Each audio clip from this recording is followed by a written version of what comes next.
good leaders go first. And in fact, I don't think you can lead the people who are following you anywhere that you haven't already been. So leaders ought to keep working on themselves. And therefore, if that's our mission, that is our vision, and I'm leaning into it, both personally because of the benefits to all of my relationships, my relationship with my wife and kids, my relationship with the church and church leaders, my relationship with my community and colleagues. So not only is this good for me for personal reasons, it is also good for the world, and it's really good for this ministry.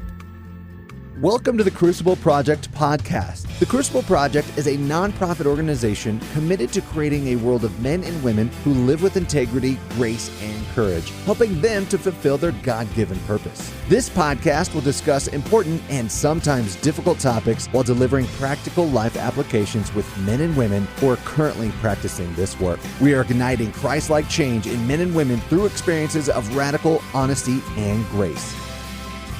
Hello and welcome to the Crucible Project Podcast. I'm your host, Tim Rush, and we are talking about leadership. I'm with Roy Wooten, the Crucible CEO.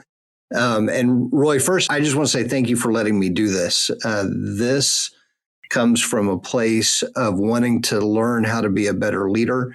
And so I feel really excited about interviewing men who do it well. And you are at the top of the list. So one, thank you for letting me do this at all. And then thank you for being a guinea pig and sitting with me and answering questions.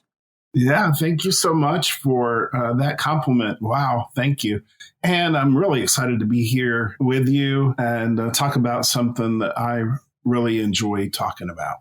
So just to start, when did you know that you were a leader? Like when in your life did you turn around and realize people are paying attention and they're following your lead?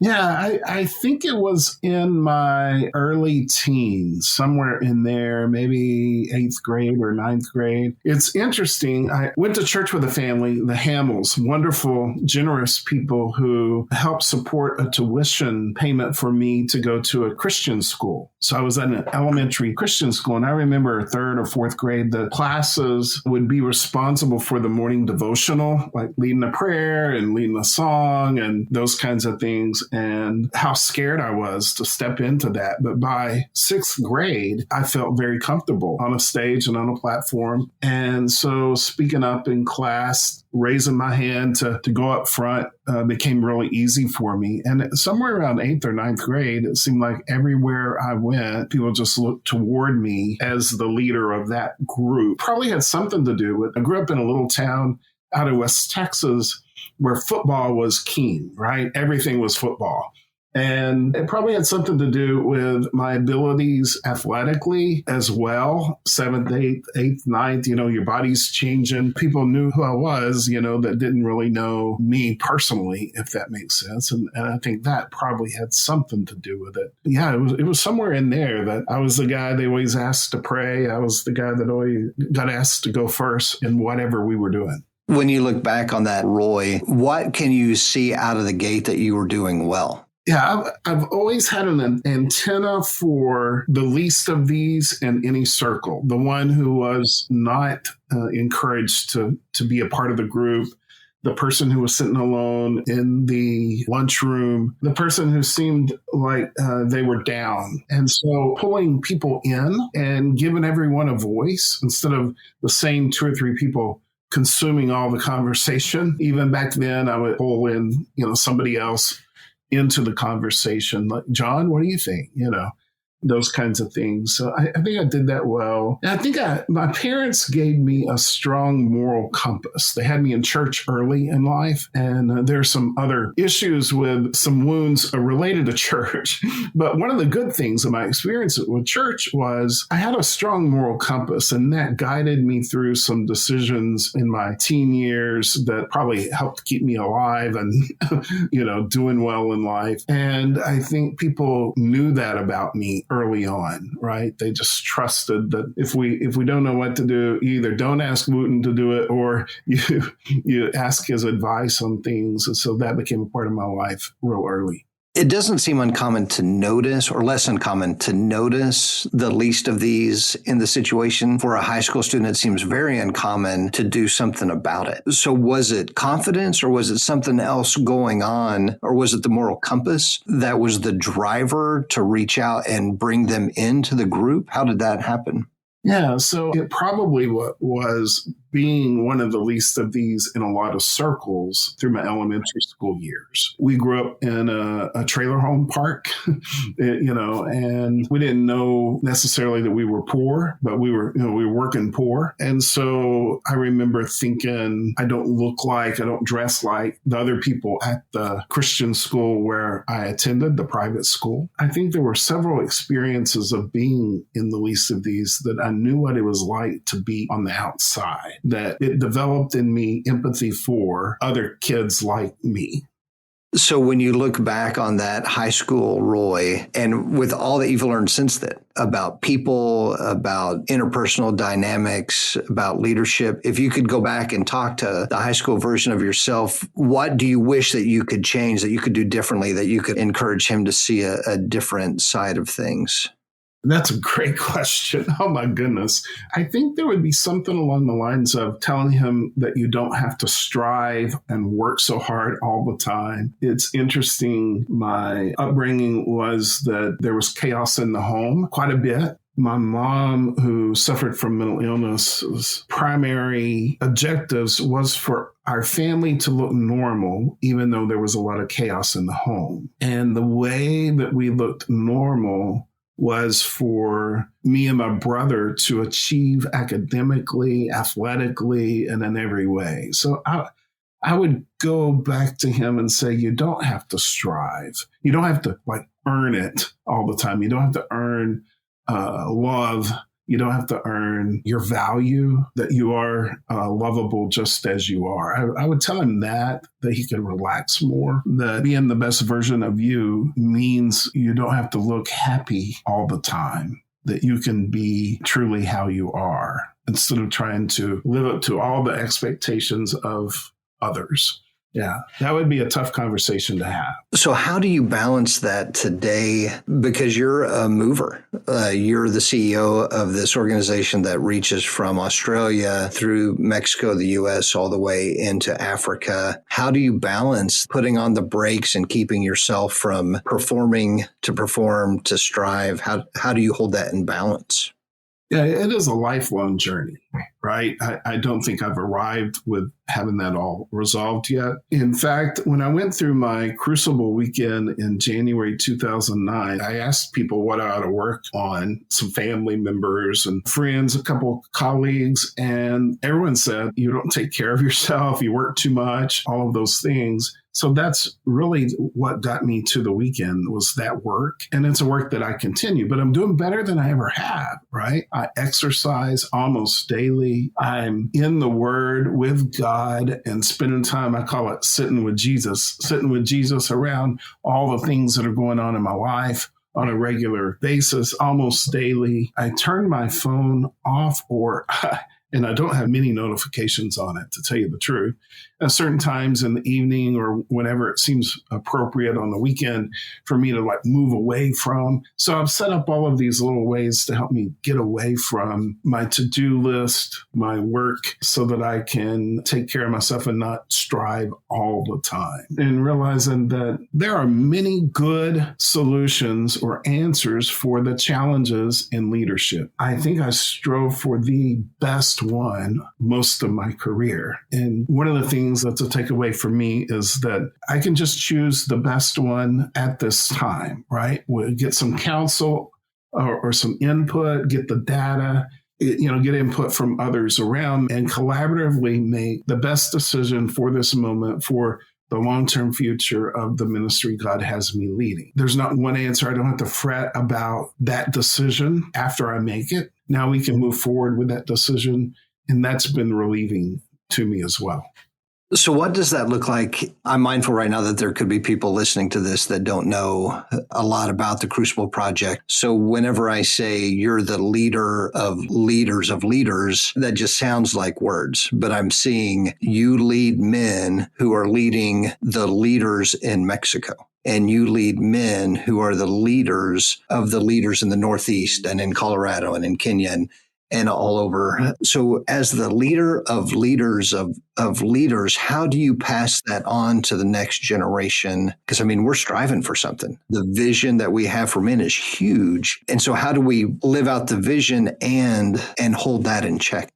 By example, I am really aware of how important it is for me to lead with authenticity. That means sharing the challenges whenever I blow it, not hiding from the leaders that I lead, and continuing my work. There's a group of men that I continue to do my soul work with, and some of them are also leaders. So continuing to do my work provides a way for them to see that I'm leaning into this. And I've written about it both in, we have a free email that comes out weekly. I've written in there multiple times around this issue, and also on our blog. So anyone can read our blog, crucibleproject.org/blog, I believe. And so I'm not hiding this issue from the people around me that I lead. This issue, I tend to see in others, it's a form of projection that we all do, right? We take our issue and say, is this something that you're also working in? So whenever I see it, I'll usually say something to the man, like, hey, this is my issue. It's about me,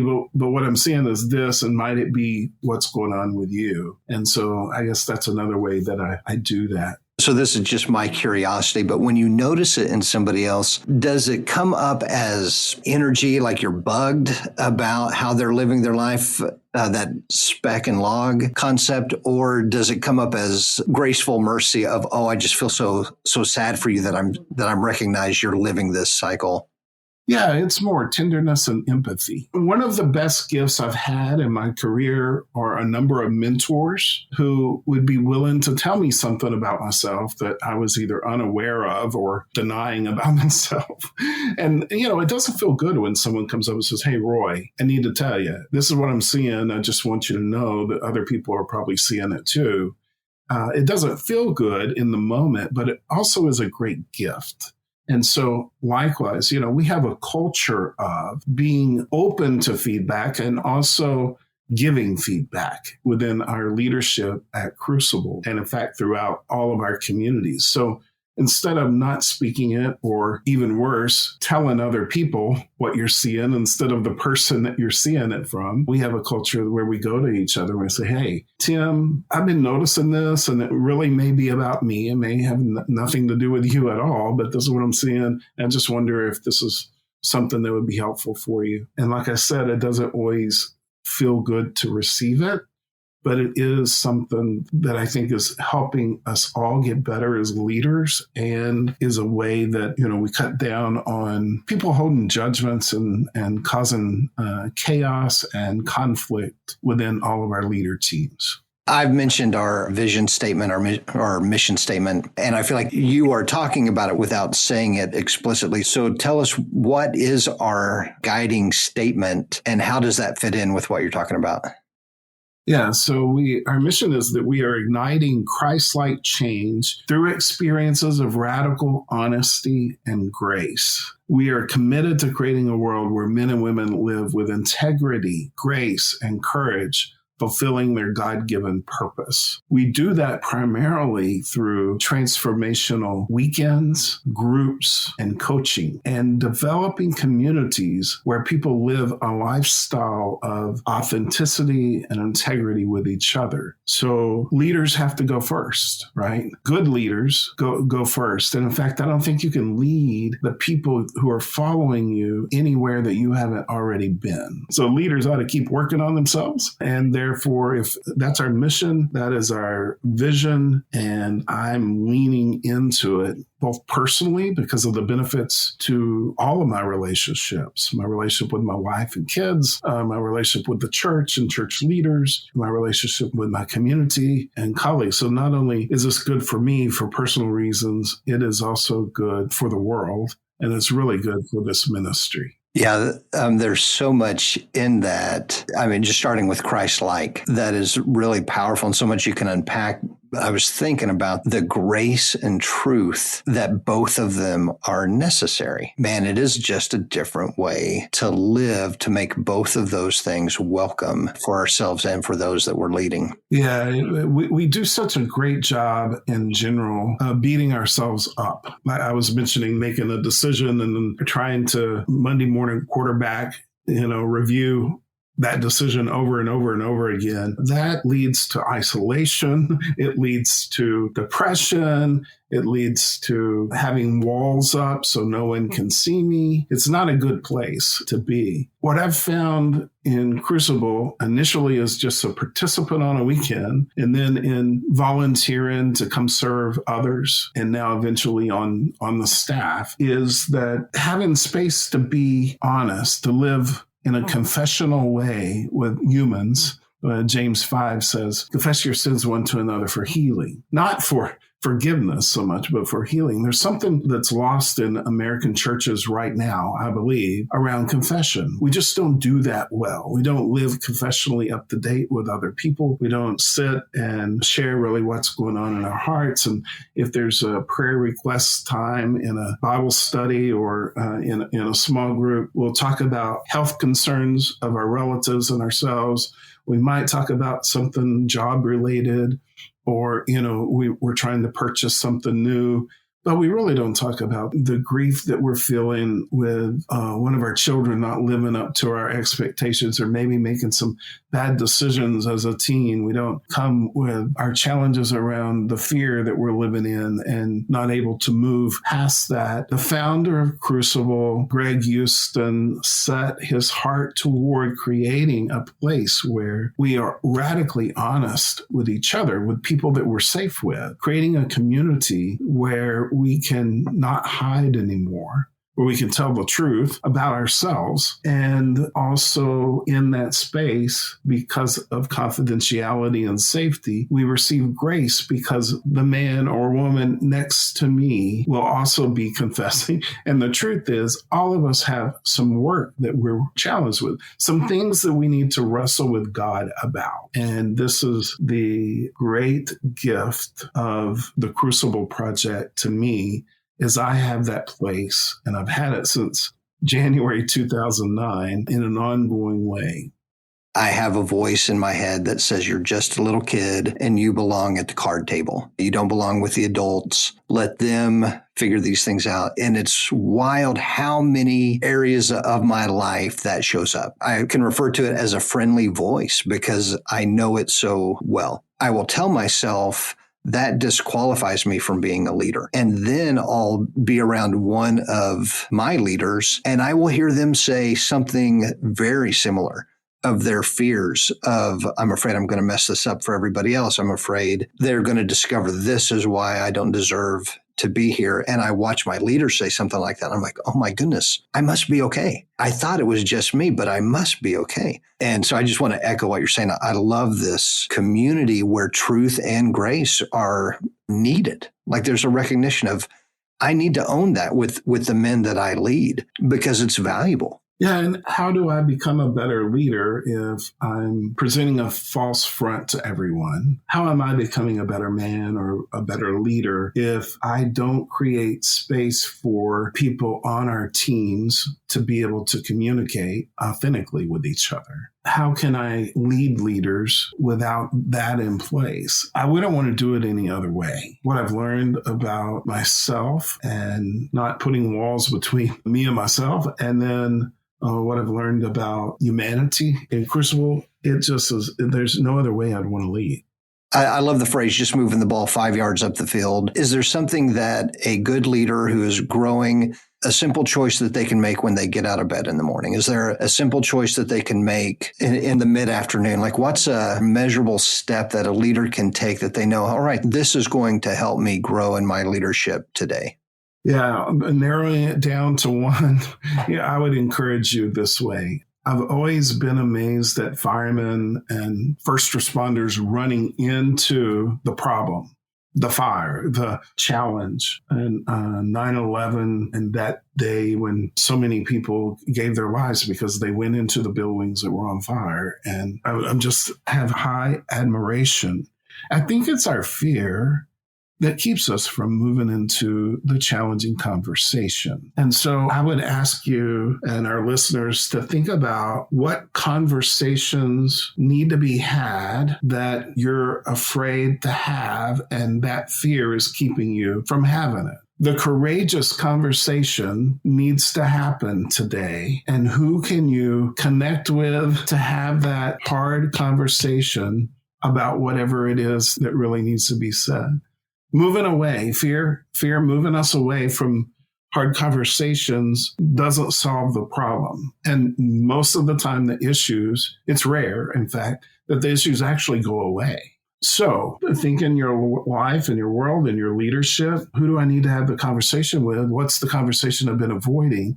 And how do I schedule that so I can actually say what I need to say about it, so I can give them the feedback that they need so that we can either resolve it or set a boundary in the conversation so that we can move forward.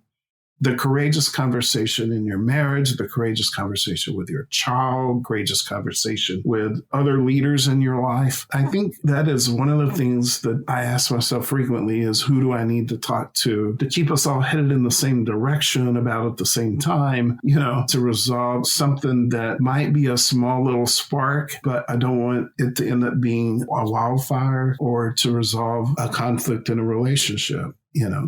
To actually say, in this conversation, I can own this part of how I contributed to the conflict here so that you can move the relationship forward. I love how you connect that to first responders. I find myself when I'm talking to leaders and I'm telling them, hey, you need to seriously consider the Crucible Project, I'll hear myself say, you want to be the first one in the pool. If it's in your community, you want to be the first one in, because that's where you need to be. And then you using the first responder imagery there, it's easy for me to recognize, oh man, I know that that's true, but I put the pool as that one-time event. And so I can ask myself, what pool is waiting for me today that I don't want to go jump into? And I'm so grateful I jumped into that last pool, but man, the next one scares me to death. So thank you for that. And that first responder imagery, that's really helpful. You bet. Well, thank you for this, Roy. Man, I just so appreciate your leadership. I appreciate your care for your people. You are a truly a pastoral leader, and it's seen even in, well, I want to go into very specific places where I see that and others see that, but most of the people listening to this haven't been with you in Valle de Bravo, Mexico, and watch you lead people without speaking Spanish. You're an amazing leader. So thank you very much. You're very kind. I'm very thankful for you, Tim, in doing the leadership podcast of the Crucible Project. You're doing an excellent job. I'm enjoying listening to every one of them that starts off leader interview. So thank you so much for stepping up and taking this on. Well, thanks, Roy. So if you're a listener and anything has spoken to you today, I would encourage you, pass this forward. Share this with other leaders in your life, because it's wild. Sometimes we tell ourselves stories that we are not the ones that ought to be doing this. And it's good to hear others share their story. So thank you, Roy.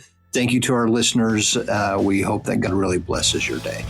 For more information about our weekends, please go to thecrucibleproject.org. You can also follow us on Facebook, Instagram, and Twitter. Rate and review wherever you are listening, and subscribe on your preferred podcast platform. Also, don't forget to check out myjourney2.com for your free 2-week trial. That's myjourneyto.com. Thank you for listening.